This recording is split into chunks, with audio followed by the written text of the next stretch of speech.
నమస్తే, నేను మీ అంకిత. తెలంగాణ రాష్ట్ర సీఎం రేవంత్ రెడ్డి ఇందిరమ్మ కమిటీ వేస్తా అని చెప్పారు.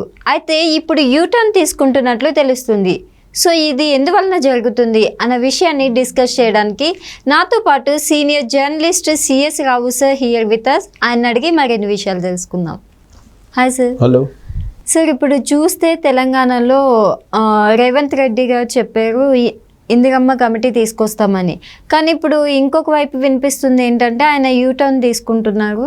ఎందుకు అనేది అందరిలో క్వశ్చన్ మార్క్ ఉంది. సో దీనిపైన మీరేమంటారు? సో కొన్ని ఏంటంటే తెలంగాణ ముఖ్యమంత్రిగా రేవంత్ రెడ్డి బాధ్యతలు స్వీకరించిన తర్వాత ఏవైతే 6 హామీలు ఉన్నాయి, 6 గ్యారెంటీలు ఇవ్వడం జరిగింది. ఈ 6 గ్యారెంటీలు అమలు చేయాలి అని అంటే గనక వాటిని పకడ్బందీగా అమలు చేయడానికి, క్షేత్రస్థాయిలో అవినీతి లేకుండా తీసుకెళ్ళడానికి ఇందిరమ్మ కమిటీలు నేను ఏర్పాటు చేస్తాను అని చెప్పారు ఆయన. ఎలాగైతే వాలంటీర్ వ్యవస్థ ఆంధ్రప్రదేశ్లో జగన్మోహన్ రెడ్డి ప్రవేశపెట్టారో, పరిచయం చేశారో, అదే తరహాలో ఇందిరమ్మ కమిటీలను పెడతాను. కాకపోతే అక్కడేమో వైఎస్ఆర్ కాంగ్రెస్ పార్టీకి సంబంధించిన కార్యకర్తలని వాలంటీర్లుగా నియమించుకున్నాడు. ఇక్కడ ఇందిరమ్మ కమిటీలు అనే దాంట్లో గ్రామ స్థాయిలో పంచాయతీ వార్డు మెంబర్స్ని కానీ సర్పంచ్ని కానీ ఇన్వాల్వ్ చేసి దానికి కొత్త రూపంలో ఇందిరమ్మ కమిటీలు తీసుకొస్తాను అని చెప్పి ఆయన చెప్పడం జరిగింది. అంటే పంచాయతీరాజ్ వ్యవస్థకి దెబ్బ తగలకుండా, పంచాయతీరాజ్ వ్యవస్థకి సంబంధించినటువంటి లక్ష్యాలు దెబ్బతినకుండా ఇందిరమ్మ కమిటీలు ఏర్పాటు చేసి పరిపాలనా సౌలభ్యం కోసం ఒక సంస్కరణ తీసుకొస్తాను అని చెప్పి ఆయన ఎన్నికల సందర్భంగా చెప్పినటువంటి మాట. అయితే వాటిని ఇంప్లిమెంట్ చేద్దాము, ఎలా చేయాలి అనే దగ్గరకు వచ్చినప్పుడు 2 రకాల అనుభవాలు ఆయనకి హడ్డిల్స్గా కనిపిస్తున్నాయి. ఒకటి, చంద్రబాబు నాయుడు 2014 నుంచి 2019 వరకు ఆంధ్రప్రదేశ్లో ముఖ్యమంత్రిగా ఉన్నప్పుడు ఆయన జన్మభూమి కమిటీలు అని వేశారు. ఆ జన్మభూమి కమిటీల్లో పంచాయతీలకు కూడా బాధ్యతలు, కొన్ని పంచాయతీ సెక్రటరీకి కూడా కొన్ని బాధ్యతలు అప్పచెప్తూ తెలుగుదేశం పార్టీ క్యాడర్ని లింకప్ చేశారు. అయినప్పటికీ కూడా ఆ జన్మభూమి కమిటీల కారణంగా 2019 ఎన్నికల్లో తెలుగుదేశం పార్టీ అధికారాన్ని కోల్పోయింది అనేటువంటి అంశం అధ్యయనంలో తేలింది. కాబట్టి జన్మభూమి కమిటీల కారణంగా నష్టపోయాము. గ్రామ స్థాయిలో జన్మభూమి కమిటీలు ఉంటాయి. వాటి కారణంగా ఆ జన్మభూమి కమిటీల్లో ఎవరైతే ఉన్నారో తెలుగుదేశం పార్టీ కార్యకర్తలు, వాళ్ళు చేసేటువంటి చర్యల కారణంగా క్షేత్రస్థాయిలో ఓట్ బ్యాంకు వ్యతిరేకంగా మారింది తెలుగుదేశం పార్టీకి. అందుకే 2019 ఎన్నికల్లో ఓడిపోయింది ఆ పార్టీ అనేది బలంగా నమ్ముతూ ఉంటారు. ఆ తర్వాత అధికారంలోకి ఆంధ్రప్రదేశ్లో 2019లో జగన్మోహన్ రెడ్డి వచ్చారు. జగన్మోహన్ రెడ్డి వచ్చి ఏం చేశారు? వాలంటీర్ వ్యవస్థను పెట్టారు. ప్రతి 50 కుటుంబాలకి ఒకరిని వాలంటీర్ని తీసుకున్నారు. తీసుకొని వాళ్ళకి గౌరవ వేతనం కింద 5,000 ఫిక్స్ చేసి వాలంటీర్ వ్యవస్థని పరిచయం చేశాడు.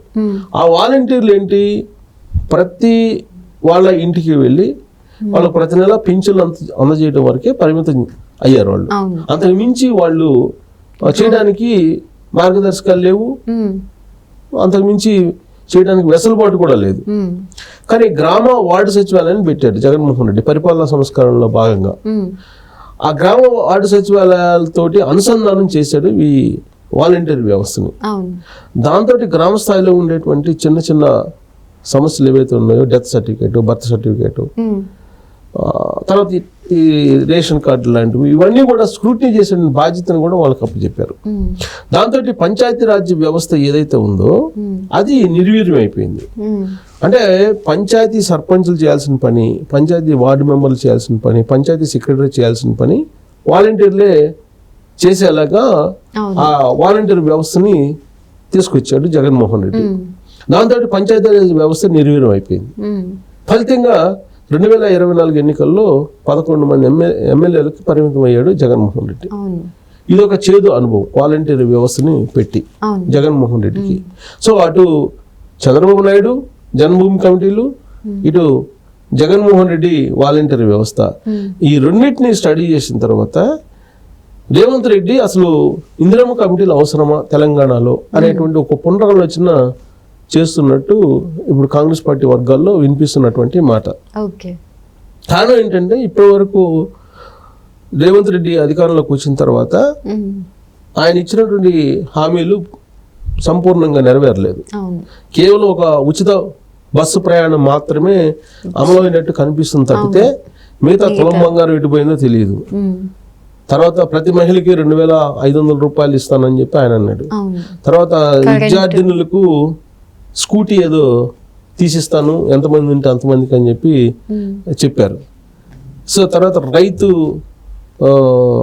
రుణం రైతు రుణాన్ని రద్దు చేస్తానన్నాడు. తర్వాత రైతులకి రైతు బంధు కంటిన్యూ చేస్తానన్నాడు. అది కంటిన్యూ పూర్తి స్థాయిలో చేయట్లేదు. ఇలాంటివన్నీ కూడా ఆయన ఇచ్చినటువంటి గ్యారెంటీలు ఏవైతే ఉన్నాయో ఆ గ్యారెంటీలు మేజర్ భాగం ఇప్పుడు అమలు చేయట్లేదు, అమలు కావట్లేదు అనేది బీఆర్ఎస్ పార్టీ, బీజేపీ రెండు ఆయన ప్రభుత్వాన్ని నిలదీస్తూ ఉన్నాయి. ఇలాంటి పరిస్థితుల్లో వీటిని ఇంప్లిమెంట్ చేయాలంటే కనుక దానికి ఒక సిస్టమ్ పెట్టాలి. ఆ సిస్టమ్ ప్రకారం ఇంప్లిమెంట్ చేయాలనేది ఆలోచన చేస్తున్నారు. రైతు బంధు అనేది ఎవరెవరికి ఇవ్వాలి, అన్లిమిటెడ్గా ఇవ్వాలా లేదంటే లిమిటెడ్గా 10 ఎకరాలు 15 ఎకరాలు 20 ఎకరాల్లో లిమిట్ పెట్టి రైతు బంధుని ఇంప్లిమెంట్ చేయాలా అనే దాని మీద ఒక నిర్ణయానికి రాలేకపోతున్నారు. అలాగే రైతు రుణమాఫీ అనేది ఎవరికి చేయాలి? కుటుంబాన్ని యూనిట్గా చేసుకొని చేయాలా లేదంటే కుటుంబంలో ఎంతమందికి రుణం తీసుకుంటే బ్యాంకుల నుంచి ఆ రుణం మొత్తం రద్దు చేయాలా లేదంటే ఒక కుటుంబాన్ని యూనిట్ గా తీసుకొని ఒక రైతుకి 2 లక్షలు చేయాలా లేదంటే 1,00,000 రూపాయలు చేయాలా, ఎలా చేయాలి అనే దాని మీద ఇంకా కసరత్తు జరుగుతుంది. ఆ తర్వాత ఈ మహిళలకి తులం బంగారం కానీ లేదంటే స్కూటీలు కానీ దానికి కూడా ఒక ప్రయారిటీ ఇవ్వాలిగా. ఇప్పుడు కోటీశ్వరుడు పిల్లలకు కూడా స్కూటీలు కొనియమంటే అది సాధ్యం కాదు ఏ ప్రభుత్వానికి కూడా. సో కాబట్టి రేషన్ కార్డులు ఇంపార్టెంట్. వైట్ రేషన్ కార్డు ఎవరికి ఉంటుందో అంటే బిలో పావర్టీ లైన్, నిరుపేదలు కూడా కదా నిరుపేదలు, బిలో పావర్టీ లైన్ అంటే నిరుపేదలు ఎవరైతే ఉన్నారో వాళ్ళని ఐడెంటిఫై చేయడానికి వైట్ రేషన్ కార్డు అనేది ఉపయోగపడుతుంది. ఇప్పుడు వైట్ రేషన్ కార్డులు కోటేశ్వర్లకు కూడా ఉన్నాయి, అటు తెలంగాణలో ఇటు ఆంధ్రప్రదేశ్లో 2 చోట్ల కూడా. కాబట్టి వాటిని ముందు స్క్రూటినైజ్ చేయాలి.